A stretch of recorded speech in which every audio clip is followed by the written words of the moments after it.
Question, I sold the 14 close, okay, and scaled in, closed out above 13. That makes perfect sense. I think that's reasonable. I bought the 26 close and scaled in, closed out below 24, okay. Can you comment on these decisions? This is representative of how many tradings tend to play out, really trying to follow along. Yeah, I think what you're doing is you're using skunk stops that stink, or dead skunk stops, right?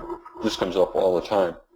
So I think selling the 14 close, you're taking a chance that you're going to get the breakup below the moving average and that you get followed through selling below 1.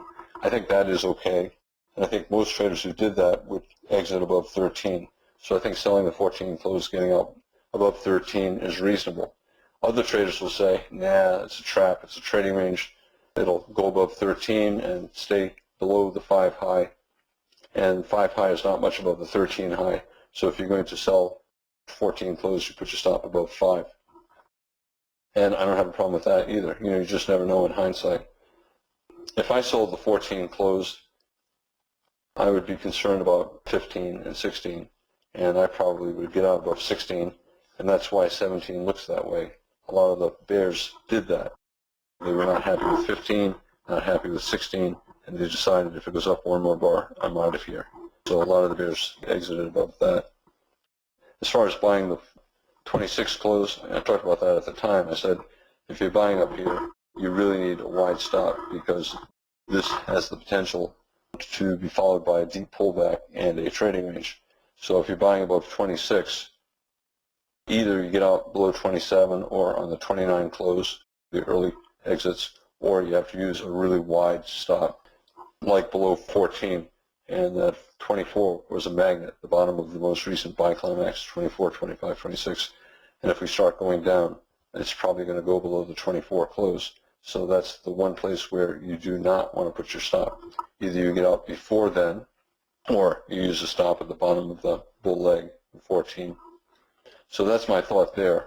I understand when traders start out, they only think one thing, risk. I don't want to lose. I cannot lose much money, and therefore beginners tend to use tight stops. But they also are kind of torn. Okay, I'll keep saying swing. I got to use a swing stop, but I want to use the smallest possible swing stop so that I'm not risking too much. And the result is they end up using a skunk type stop, an in-between stop. They don't want to take the early exit below 27. They want to give their trade time, but they don't want to really risk all the way down here because it's just too much. And they end up getting out somewhere in the middle, which is around a 50% pullback, and that's where strong bulls are starting to buy. And I said at the time, strong bulls will buy the 24 low, and bears will take profits at the 24 low, so we'll probably get at least a little bit of a bounce.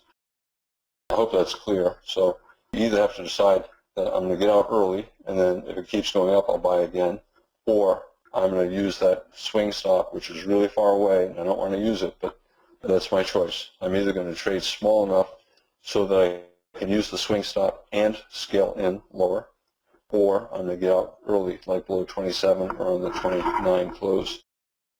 And anything in between those two choices is, I think, a losing strategy. Okay, question. I bought the close of 46. That's okay. Stop below 45. Okay.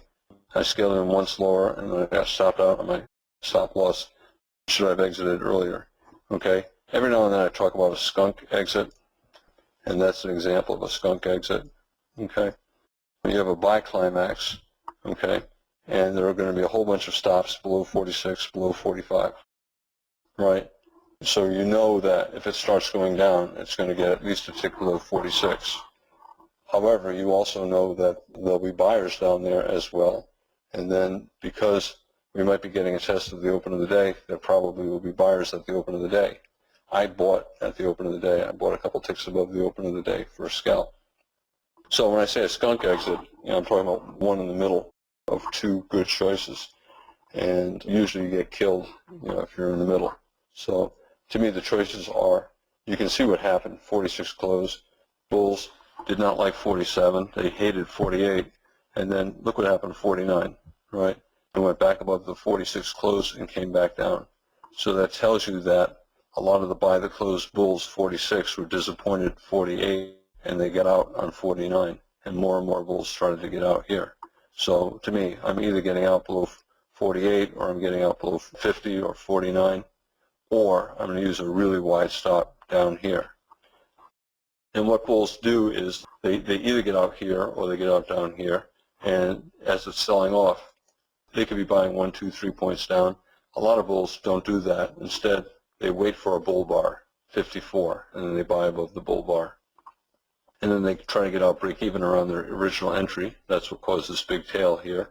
Or they just hold part or all to see if we get a swing up. So back to your question, you buy that close, stop down here. That's the one place I would not put my stop. I would either get out below 48, below 49, below 50, or I would just use a wide stop down here and wait for a bull bar and buy more above the bull bar. Hard to do, especially when you see a collapse like 53, but if you understand what's going on, that it's simply the test of the open in a trading range day, it's easier to rely on the wide stop. Okay,